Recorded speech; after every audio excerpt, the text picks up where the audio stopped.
The laughter in courtroom 402 wasn't nervous. It was cruel.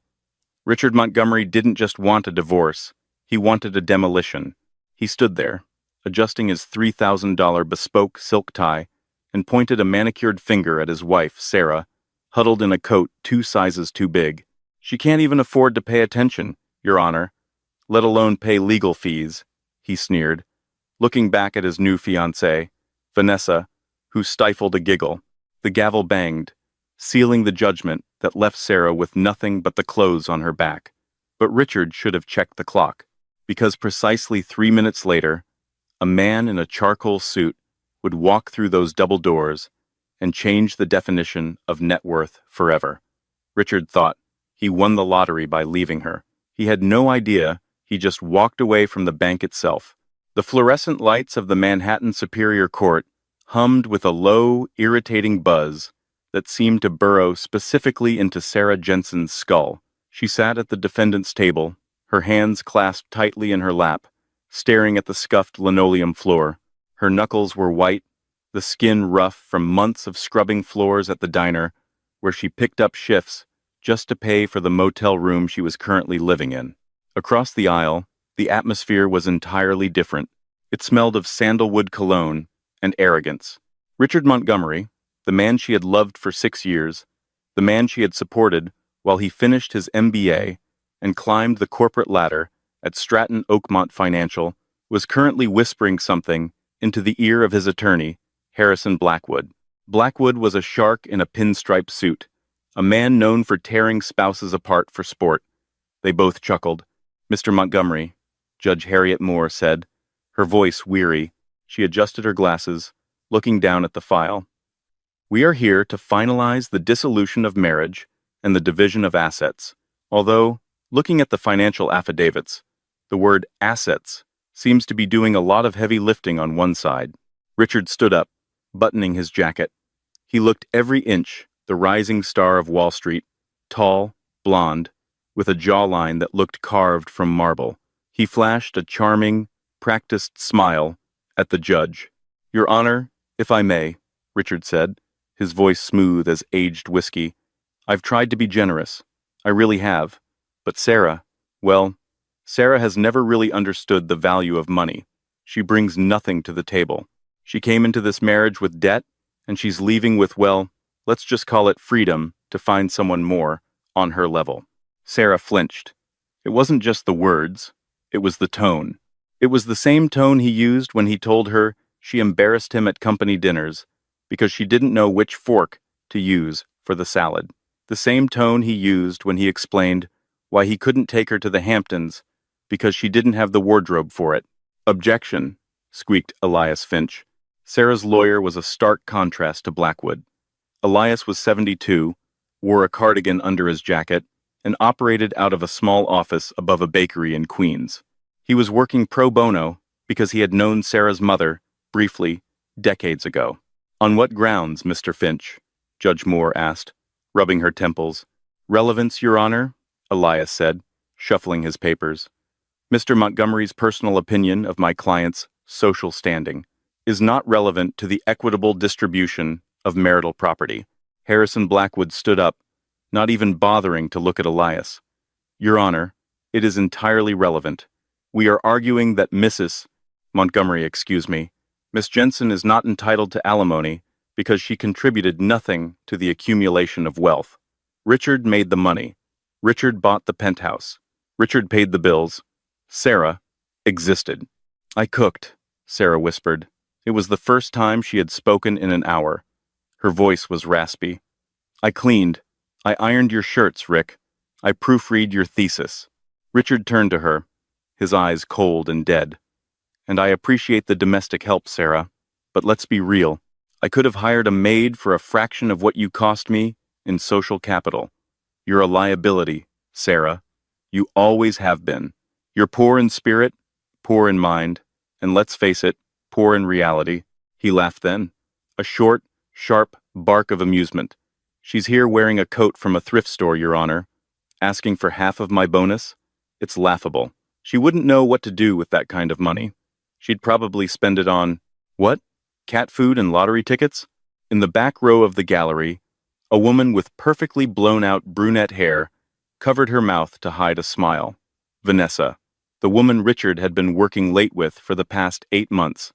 She wore a diamond on her finger that cost more than Sarah's entire childhood home. Sarah felt the tears prickling, but she refused to let them fall. She remembered what her father had told her, years ago, before he vanished into the ether of the medical system and hospice care. Dignity, Sarah. It's the one thing they can't tax, and they can't steal. You hold on to it. Mr. Montgomery, Judge Moore said sharply, refrain from insults. The court is aware of the financial disparity. It's not just financial, Your Honor, Richard pressed, sensing victory. It's a lifestyle incompatibility. I am moving forward. I am becoming a partner at the firm. I need a partner who fits that life. Sarah is. She's a sweet girl, really, but she's a peasant trying to live in a palace. I'm doing her a favor, setting her free to go back to wherever people like her belong. People like me? Sarah stood up. Her chair scraped loudly against the floor. Elias put a hand on her arm. Sarah, sit down. No, Sarah said, her voice shaking but gaining volume. You mocked me for 3 years, Rick. You made me feel small, so you could feel big. You think because your father owns a dealership in New Jersey that you're American royalty. Richard smirked. And who was your father, Sarah? A mechanic? A drifter? You never even talked about him. Probably too ashamed. My father, Sarah said, her voice dropping to a whisper that somehow carried across the room, taught me that the loudest man in the room is usually the weakest. Richard rolled his eyes. Touching. Can we wrap this up, Your Honor? I have a lunch reservation at Le Bernardin at 1, and I'd hate to keep Vanessa waiting. The judge sighed. She looked at Sarah with pity, a look Sarah hated more than Richard's scorn. The court finds in favor of the plaintiff regarding the prenuptial agreement, which I find to be valid. Ms. Jensen, you are awarded the 2018 Honda Civic and a lump sum payment of $5,000. You are to vacate the premises by midnight tonight. No alimony is awarded. Harrison Blackwood high-fived Richard. It was a disgusting display of unprofessionalism, but they didn't care. They had won. They had crushed the gold digger, who wasn't even good at digging. Richard leaned over the table toward Sarah. $5,000. Don't spend it all in one place, sweetie. Maybe buy yourself a clue. Sarah sat back down, numb. It was over. She was homeless, divorced, and humiliated. Court is adjourned. Judge Moore banged the gavel. But as the sound of the gavel faded, the heavy oak doors at the back of the courtroom groaned open. The man who entered didn't look like a lawyer. He looked like he owned the lawyers. He was older, perhaps in his late 60s, with silver hair swept back impeccably.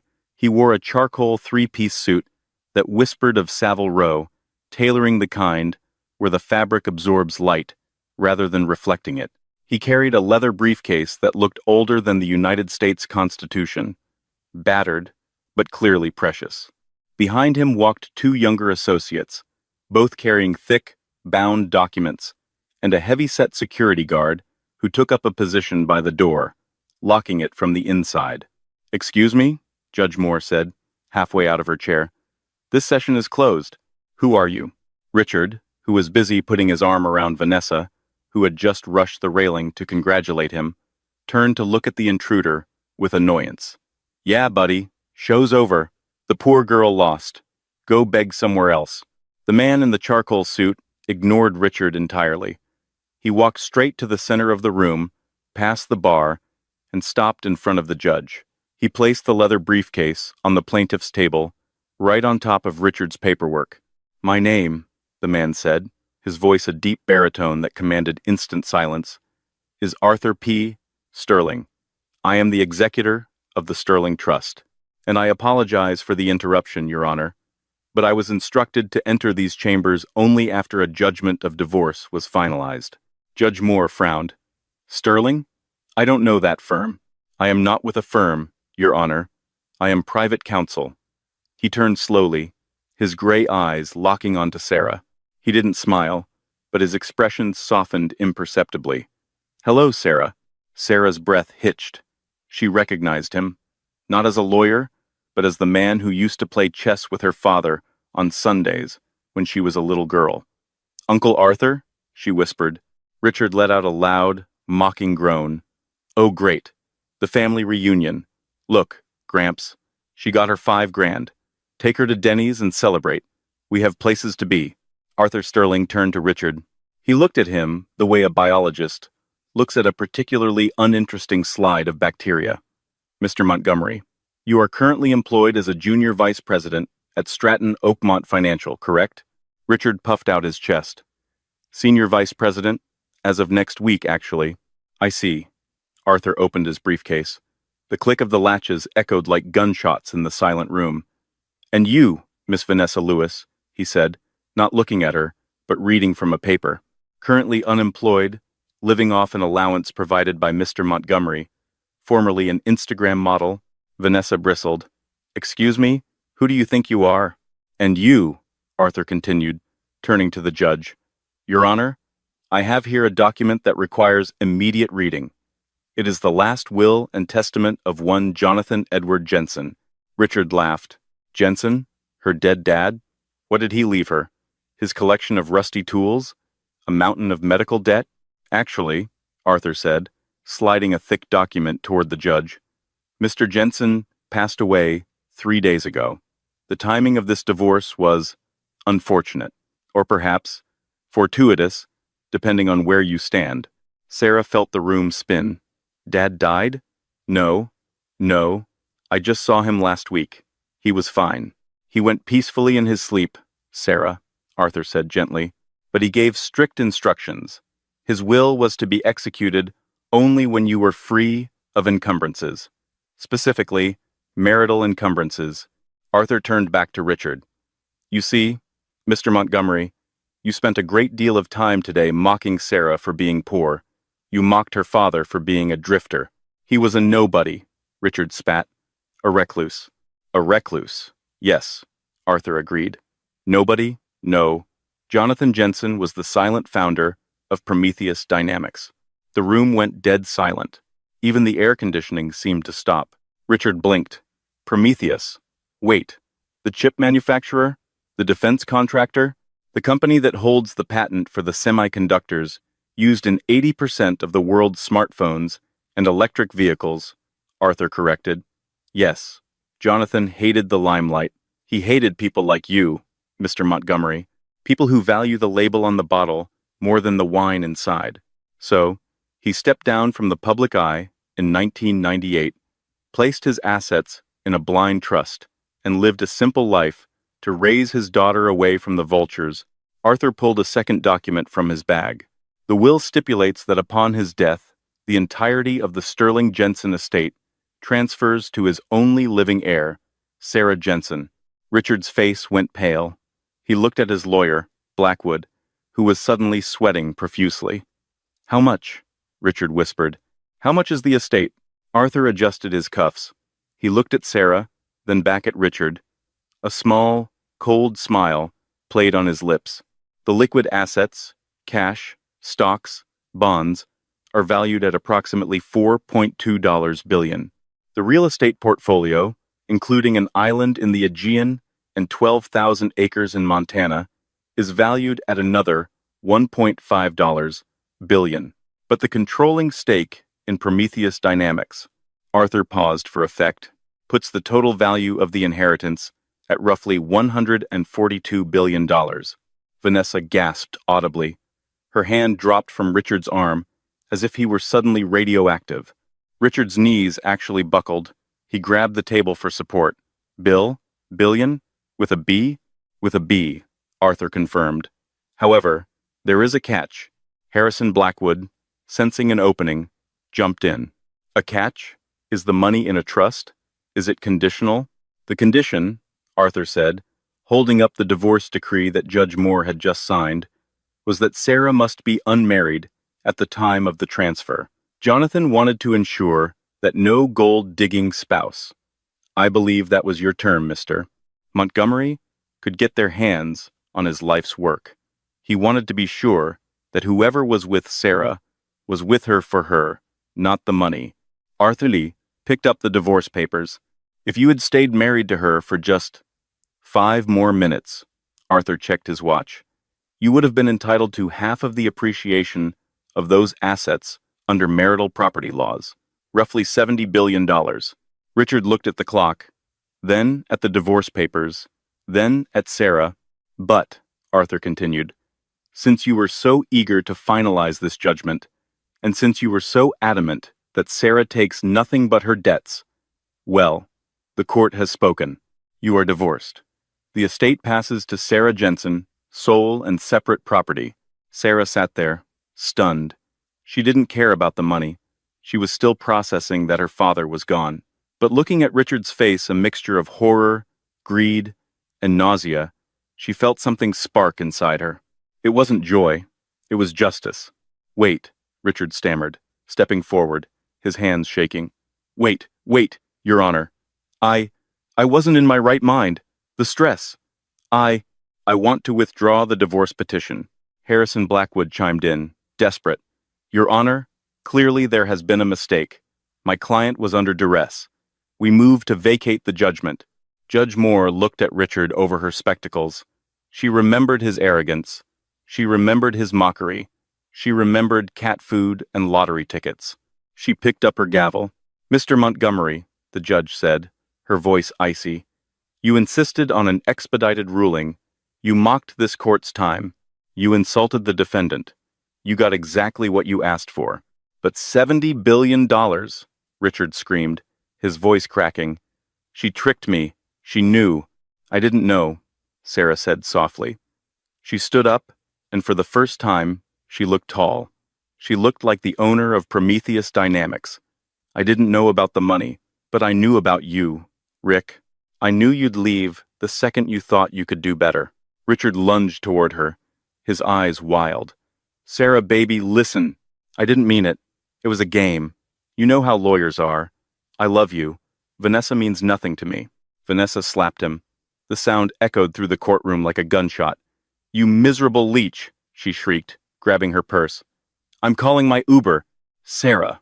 Richard ignored Vanessa, reaching for Sarah's hand. Please, we can work this out. We're a team. Arthur Sterling stepped between them. He didn't touch Richard, but his presence was like a brick wall. Mr. Montgomery, Arthur said, I believe the lady has a Honda Civic to catch, and you have a lunch reservation at Le Bernardin. I suggest you hurry. I hear they charge a fee for no-shows, and considering you just lost the biggest lottery ticket in history, you might want to save your pennies.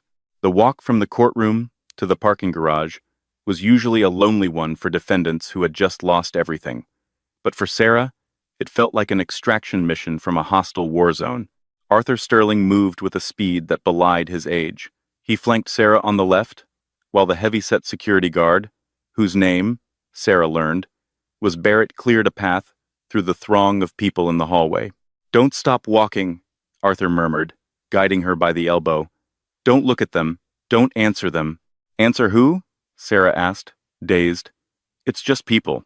But as they pushed through the heavy glass doors of the courthouse, the world exploded in flashes of white light. Miss Jensen, is it true you're worth more than Amazon? Sarah, over here. Did you hide the assets from your husband? Richard says you defrauded him. Any comment? Sarah shielded her eyes. How do they know? We just walked out of the room. Court records are public. But this. Arthur grimaced, shoving a microphone away from Sarah's face. This was a leak. Someone tipped them off, the second the gavel banged. Likely a clerk, looking for a payout. They reached the curb. Sarah expected to see her rusted 2018 Honda Civic. Instead, 3 black Cadillac Escalades were idling, their engines purring with a low, menacing rumble. Get in the middle one, Arthur commanded. Sarah. The scream came from behind them. It was Richard. He was running down the courthouse steps, his tie flapping over his shoulder, his face a mask of sweaty desperation. He looked like a man who had just watched his parachute fail to open. Sarah, wait! Richard shoveled his way through the paparazzi, who turned their cameras on him like a pack of hyenas spotting a wounded gazelle. Mr. Montgomery, did you really divorce the richest woman in New York for a yoga instructor? A reporter from TMZ shouted. She's not a yoga instructor, Richard yelled back. distracted. She's a... Get out of my way. He reached the escalade, just as Barrett was closing the door. Richard jammed his hand into the gap, wincing as the heavy metal pinched his fingers.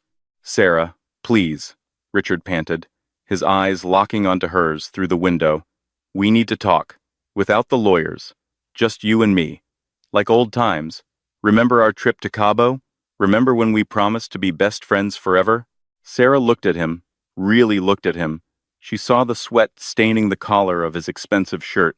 She saw the terror in his eyes. Not terror of losing her, but terror of being ordinary. I remember Cabo, Rick, Sarah said, her voice calm. I remember you made me pay for half the hotel room because you said it was empowering for me to contribute. I remember you flirting with the waitress while I had food poisoning. I was just being polite, Richard pleaded. Sarah, I love you. I made a mistake. A momentary lapse in judgment. The stress of the merger. It got to me. You aren't a partner yet, Rick, she said softly. And you never will be. Barrett shoved Richard back with one hand. The man stumbled, tripping over a cameraman's cable and sprawling onto the dirty sidewalk. Go, Arthur said to the driver. The convoy peeled away, leaving Richard Montgomery on his knees, surrounded by the flashing lights of 100 cameras, capturing the exact moment his life fell apart. Inside the Escalade, the silence was thick. Sarah slumped into the leather seat, the adrenaline fading, replaced by a crushing wave of grief. He's really gone, isn't he? She whispered. My dad. Arthur opened a small refrigerated compartment and handed her a bottle of water. He is, Sarah. I'm so sorry. He fought the cancer for 2 years. He didn't want you to know. He didn't want you to see him weak. And he didn't want Richard to know the clock was ticking. Why? Sarah asked, tears finally spilling over. Why all the secrets? Why the poverty? We lived in a 2-bedroom apartment in Queens. He drove a truck. He fixed toasters for neighbors. Arthur sighed, looking out the tinted window as the Manhattan skyline blurred by. Jonathan was a genius, Sarah. A true, terrified genius. When he invented the Prometheus protocol in the late 90s, the algorithm that allows quantum computing to interface with biological systems, he realized 2 things. 1, it would change the world. And 2, it would make him a target. Arthur turned to her. He saw what money did to his friends. He saw what it did to families. He wanted you to grow up knowing the value of $1, yes. But more importantly, he wanted to protect you from the sharks. He wanted to know that when you eventually married, it would be for love. He tested Richard. Sarah frowned. Tested him? How? The job at Stratton Oakmont, Arthur revealed. Your father pulled strings to get Richard that interview. He wanted to see if Richard would use the opportunity to build a life with you, or if he would use it to outgrow you. He monitored Richard's emails, his spending, his extracurricular activities. Sarah felt sick. He knew about Vanessa? He knew about Vanessa before you knew about Vanessa, Arthur said grimly. He knew about the 3 others before her, too. Sarah gasped. 3? Richard is a narcissist, Sarah. He collects people who validate him. Your father was waiting for you to leave him. But you have your mother's loyalty. You stayed. So, Jonathan had to wait until Richard made the first move. The divorce filing was the trigger. If Richard had stayed married to you until the moment of Jonathan's death, the trust would have dissolved into charity. Richard would have gotten nothing, and you would have received a modest stipend. So, Sarah's mind raced. Dad bet on Richard divorcing me? He bet on Richard's greed, Arthur corrected, and he won. By divorcing you before the will was read, Richard legally severed his claim to the estate. It's the greatest short sell in history. The car phone buzzed. Arthur picked it up, listened for a moment, and smiled a sharp, predatory smile. Put him on speaker, Arthur said. Who is it? Sarah asked. Mr. Reginald Sterling, my brother, and the senior partner at Stratton Oakmont Financial. A voice crackled over the speakers, smooth and terrified. Arthur, is Sarah there? Please tell me she's there. She's here, Reginald, Arthur said. Miss Jensen, Reginald's voice was trembling. First, Let me offer my deepest condolences on the passing of your father, a giant, a titan of industry. We had no idea. Thank you, Sarah said, her voice shaking. Miss Jensen, I am calling to assure you that Stratton Oakmont values your family's privacy and, well, we would be honored, truly honored, to continue managing the minor portfolio your husband, I mean, your ex-husband, was handling. In fact, we'd like to upgrade you to our obsidian tier. Zero fees. 24 zeven de concierge. Reginald, Arthur interrupted. Sarah is currently reviewing her options, but she did have a question about one of your employees. Anything. Name it. Richard Montgomery, Arthur said. What is his current status? There was a pause. Montgomery? Who? Oh, you mean the junior associate? Well, effectively immediately, he is no longer with the firm. Gross misconduct. Breach of ethics. We can't have people like that representing the Sterling brand. Sarah closed her eyes. An hour ago, Richard was a rising star. Now, he was a liability. Good to know, Arthur said. We'll be in touch. He hung up. Where are we going? Sarah asked, watching the city turn into the lush greenery of the Hudson Valley. Home, Arthur said. The real home. You need to prepare, Sarah. The divorce was just the opening act. Richard won't go quietly. He's going to sue. He's going to lie. And he's going to try to destroy you to get a settlement. You need to be ready to fight. I don't know how to fight, Sarah whispered. I'm a waitress. I scrub floors. Arthur looked at her, his eyes gleaming. You're a Jensen, Sarah. You don't scrub floors anymore. You buy the building and evict the dirt. The house was a fortress. Located in the hills of Cold Spring, looking down over the Hudson River, the Jensen estate was a sprawling compound of glass, steel, and stone that seemed to grow organically out of the cliffside. It had a helipad, a bunker, and enough security personnel to invade a small country. Sarah wandered through the halls, in a daze. The walls were lined with art she recognized from textbooks, a Monet here, a Rothko there. In the center of the living room, resting on a pedestal, was the chessboard her father used to play on. It was made of jade and obsidian. He sat here every night, Arthur said, walking in with a tablet, watching the markets, watching you. Why didn't he tell me? Sarah asked again, tracing the edge of a rook. We could have had this time together. He was protecting you from this. Arthur swiped the tablet and handed it to her. It was a news feed. Trending. The $1 trillion divorce. Hashtag. Team Sarah versus Team Rick. The internet had exploded. Richard's face was everywhere, but so was Sarah's. Photos of her walking into the diner in her uniform were being juxtaposed with photos of the estate. The headlines were vicious. Asterisk. Waitress dupes Wall Street hubby? Did she know all along? Asterisk. Richard Montgomery.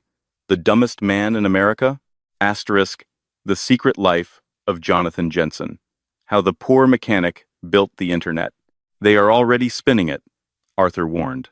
Richard has hired PR Crisis Management, a firm called Black Dog. They specialize in victim blaming. They are going to paint you as the mastermind. They will claim you hid the will to trick Richard into a divorce so you wouldn't have to share the money.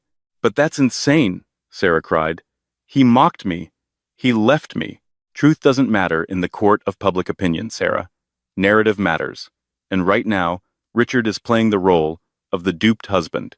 Arthur's phone rang again. He looked at the screen and frowned. Speak of the devil. It's Harrison Blackwood, Richard's lawyer. Arthur put it on speaker again. Arthur, Blackwood's voice was oily, oozing false confidence. I hope you and Miss Jensen are settling in. Lovely property. I hear the property taxes are a killer, though. What do you want, Harrison? Arthur snapped. We want to talk settlement, Arthur. Look, Richard is a reasonable man. He understands that legally, he stepped in a bear trap. But ethically, morally, he supported that woman for 6 years. He paid for her food, her clothes, her shelter. He bought her a coat from Goodwill, Harrison. We have the receipts. Details. Details. Blackwood waved it off. Here's the deal. Richard is prepared to file a suit claiming Fraud in the inducement. He's going to claim Sarah knew about the inheritance and deliberately withheld the information to sabotage the marriage contract. We have witnesses. You have Vanessa, Arthur scoffed, a woman who is currently selling her story to the Daily Mail for 10 grand. We have others, Blackwood said darkly. Look, we don't want a long court battle. It's bad for the stock price of Prometheus Dynamics. The markets are jittery. They don't like uncertainty. We are willing to walk away for a flat fee. Sarah leaned forward. How much? 5 billion, Blackwood said. Cash, tax-free, a drop in the bucket for her, but enough for Richard to rebuild his dignity. Arthur looked at Sarah. It was her decision. Sarah thought about the 5 billion. It was an unfathomable amount of money. She could pay him to go away. She could never see his face again. It would be easy. Then she remembered the courtroom. She's a peasant trying to live in a palace. Cat food and lottery tickets. Sarah took the phone from Arthur. Hello, Harrison, she said. Her voice was different now. The tremble was gone. It was replaced by the cold, hard steel of the Hudson River wind. Ah, Sarah, Blackwood purred. So good to hear your voice. I assume Arthur has explained the situation. 5 billion is very generous, considering. No, Sarah said. Excuse me? No, Sarah repeated. No settlement, no cash, no deal. Miss Jensen, Blackwood's voice hardened. If you refuse, we will drag this out for years. We will subpoena every text message you've ever sent. We will depose your friends, your coworkers, your second-grade teacher. We will make your life a living hell. We will freeze the assets. You can't freeze the assets, Harrison, Arthur interjected. The trust is irrevocable and domiciled in the Cayman Islands. You can sue until the sun burns out. You won't touch a dime of the principal. We'll see about that, Blackwood snarled. We'll see how she likes being the most hated woman in America, the Black Widow who stole her husband's future. Bring it on, Sarah said. And Harrison, tell Richard something for me. What? Tell him I'm enjoying the freedom he gave me. And tell him that the Honda Civic is parked on the street if he wants to sleep in it. That's the only asset he's ever getting from me. She hung up. Arthur looked at her, a slow smile spreading across his face. Your father would have loved that. I'm not done, Sarah said, standing up. I want to go to the company. I want to see Prometheus. I want to know what I actually own. Now? Arthur asked. It's 8 p.m. Now, Sarah said. If I'm going to be a CEO, I need to stop thinking like a waitress. The headquarters of Prometheus Dynamics, NPM. The building was a black monolith in the center of the financial district. It had no sign, just a stylized flame logo in the lobby. As Sarah walked in, security guards snapped to attention. They knew who she was. The memo had gone out. Arthur led her to the top floor, the 90th floor. The elevator opened into a room that looked more like a laboratory than an office. Walls of screens displayed shifting data streams. In the center of the room was a large glass cylinder, humming with a blue light. What is that? Sarah asked. That, a voice came from the shadows, is ether. A woman stepped out. She was Asian American, sharp-featured, wearing a lab coat over a punk rock t-shirt. She looked exhausted, but brilliant. Dr. Jin. Arthur nodded. This is Sarah Jensen. The heir, Dr. Jin said, looking Sarah up and down. You look like him, around the eyes. Who are you? Sarah asked. I'm Dr. Ami Jin, Chief Technology Officer, and the only other person in the world who knows what your father actually built. Dr. Jin walked to the glass cylinder. Everyone thinks Prometheus makes chips for phones, Dr. Jin said. And we do. That pays the bills. That gets us the 4 billion in revenue. But that's not the legacy. She tapped the glass. Your father cracked the code for room temperature superconductivity, Dr. Jin said quietly. Energy loss is 0. This chip, it can power a city for a year on a battery the size of a coin. It can process data faster than every server farm in Silicon Valley combined. Sarah stared at the blue light. Why? Why didn't he release it? Because it breaks the world, Sarah, Dr. Jin said. Oil companies? Bankrupt overnight. Traditional power grids? Obsolete. The economy would collapse before it rebuilt. He was waiting for the infrastructure to be ready. He was waiting for the right moment. And, Arthur added, his voice low, this is what the trillion-dollar figure comes from. The patents on this tech aren't worth billions. They are worth the entire energy sector of the planet. Does Richard know? Sarah asked. No, Dr. Jin said, but he suspects something. He saw some files he shouldn't have seen years ago. That's why he was so desperate to get into the inner circle at Stratton. He was hunting for this. If Richard gets a settlement, Arthur said, if he gets any foothold in this company, he won't just take the money. He'll sell this tech to the highest bidder. He'll sell it to foreign governments, to weapon manufacturers. He doesn't care about the future. He cares about the yacht he can buy today. Sarah looked at the blue light. She realized suddenly that this wasn't just a divorce drama anymore. It wasn't just about a cheating husband. It was about the future of the world. He can't have it, Sarah said. He's going to come for it, Dr. Jin warned.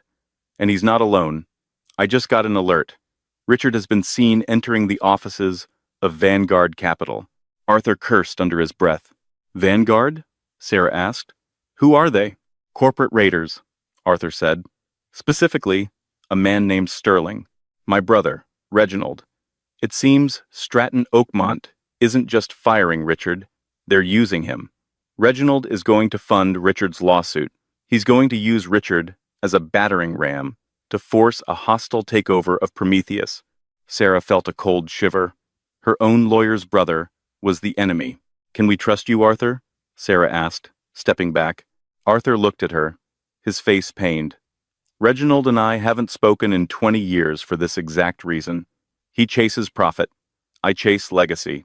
I promised your father I would protect you with my life, and I intend to keep that promise. Good, Sarah said. She walked over to the window, looking out at the city lights, lights that her father's invention could power forever. Because I have an idea, Sarah said. Richard wants a fight? He wants to play games? Fine. She turned back to them, her eyes hard. Let's play. The assault began at dawn, not with lawyers, but with headlines. Sarah woke up in the master suite of the Jensen estate to the sound of Arthur Sterling arguing in the hallway. She grabbed her robe silk, not the terry cloth she was used to, and stepped out. They can't do that, Arthur was shouting into his phone. It's libel. It's defamation per se. Arthur? Sarah asked, rubbing sleep from her eyes. What's happening?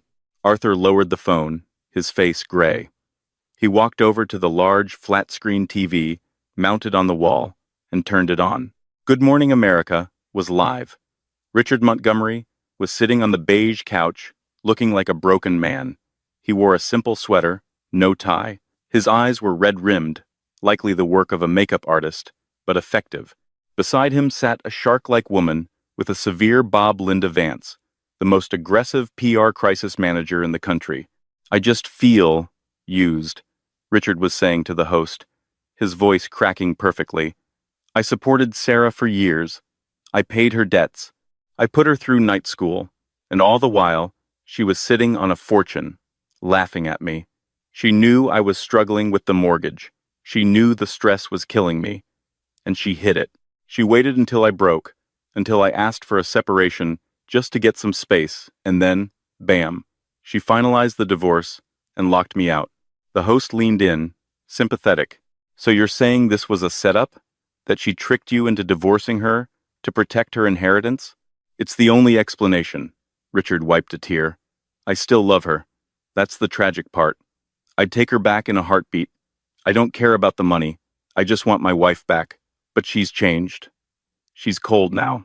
It's like the money ate her soul. Sarah stared at the screen, her mouth open. He broke up with me. He called me a peasant in open court. It doesn't matter, Arthur said, turning the TV off. Look at the ticker. Prometheus Dynamics stock is down 12% in pre-market trading. The narrative is that the company is now in the hands of a fraudulent, unstable heiresses who manipulated her husband. Investors are panicked. This is Reginald's doing, Sarah realized. Precisely, Arthur nodded. Reginald knows he can't win the legal battle for the trust, So he's destroying your reputation to force the board of directors to intervene. He wants to declare you unfit to lead Prometheus. I have a board? Sarah asked. You do. And 3 of the 7 members are old friends of Reginald's from the country club. They've called an emergency meeting for tomorrow at noon. Sarah felt the panic rising. Yesterday she was scrubbing tables. Today she was fighting a corporate coup. What do I do? We go on the offensive, Arthur said. But we need bait. We need to make Richard believe he's winning so he makes a mistake. What kind of mistake? The kind that sends him to federal prison, Arthur said darkly. I've set up a meeting, tonight. Neutral ground.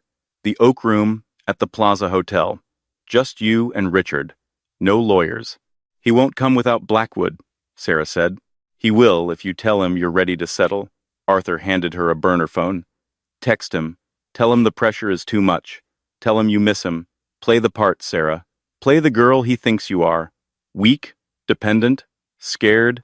Sarah took the phone. She looked at her reflection in the mirror. She didn't look weak anymore, but she could act. The Oak Room, 8 p.m. The restaurant was dimly lit, smelling of old money and expensive scotch. Richard was already there, sitting in a corner booth. He looked nervous, checking his watch every 30 seconds. When Sarah walked in, he stood up.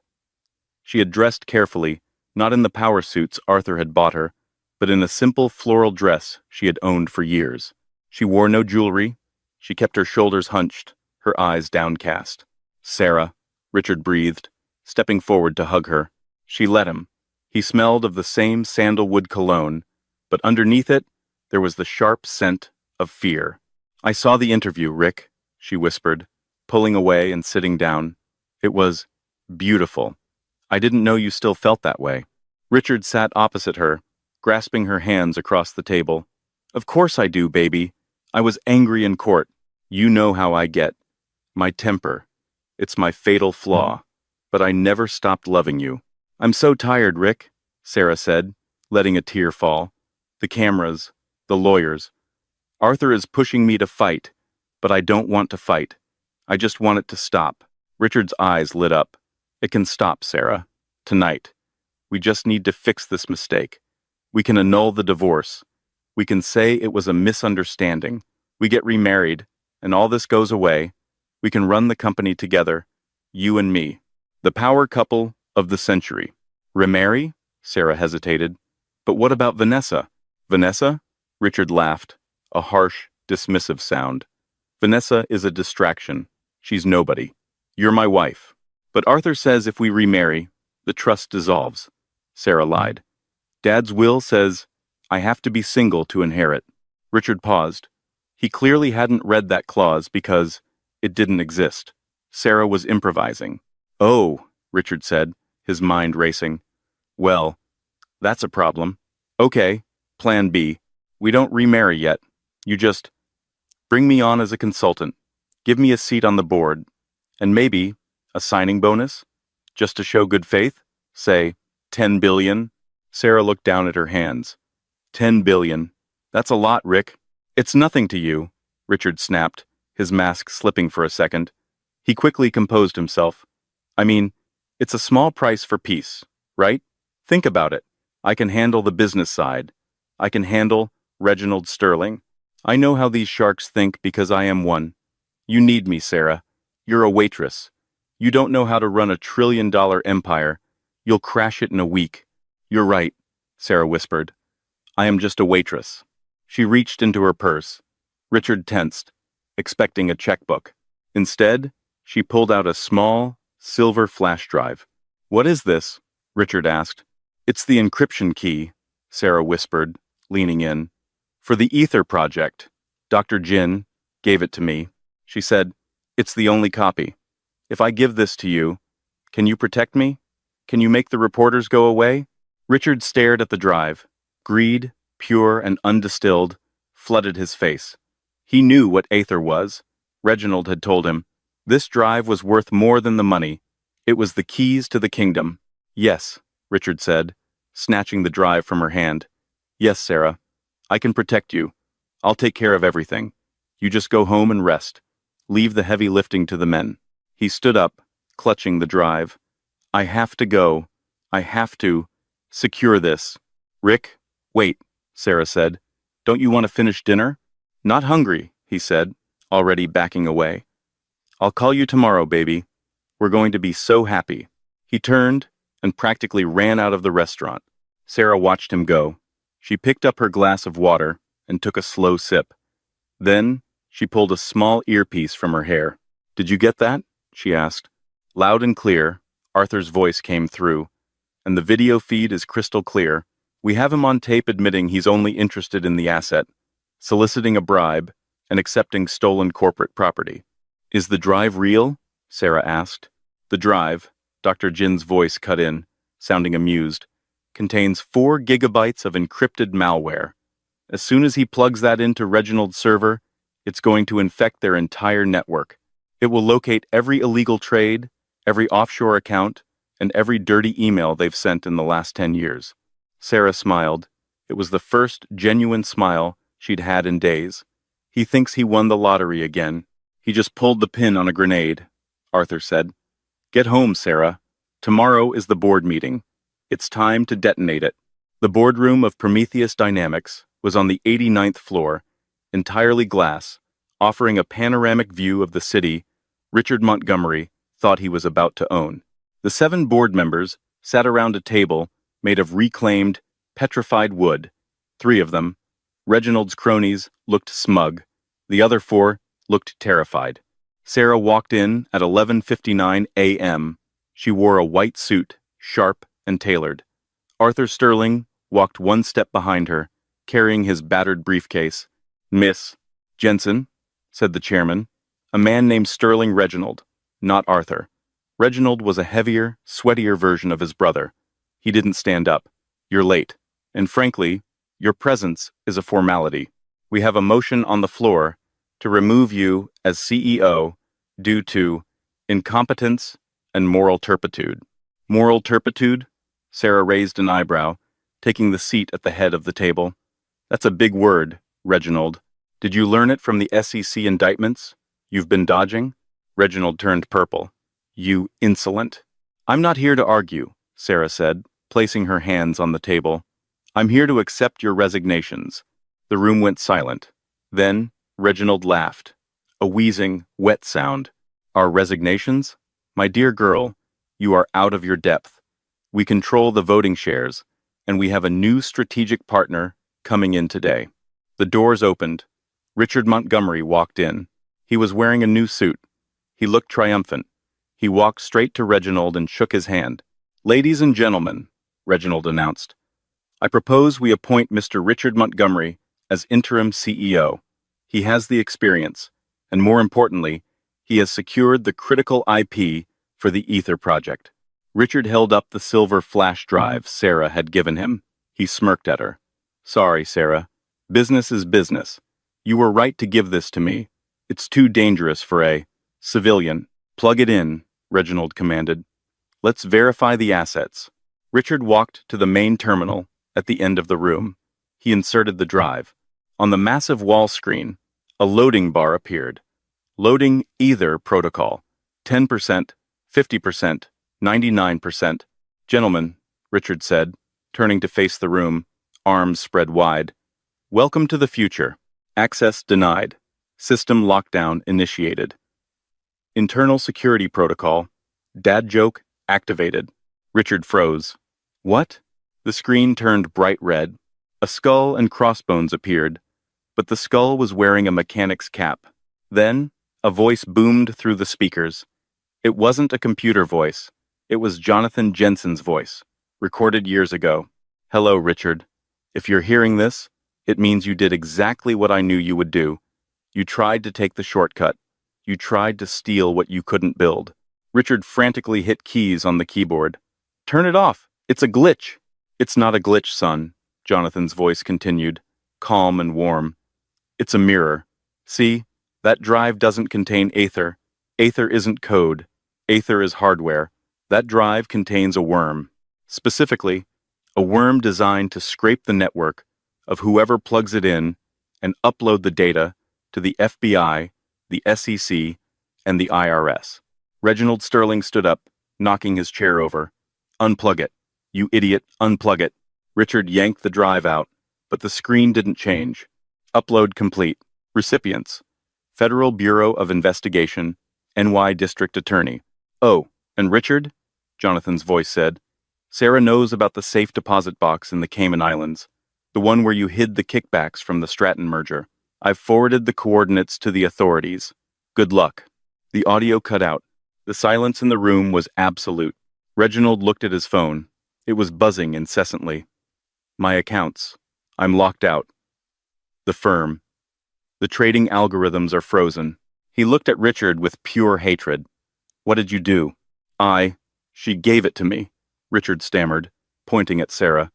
"She set me up." "I gave you a choice, Rick," Sarah said, remaining seated. "I asked you if you wanted to save our marriage or take the drive.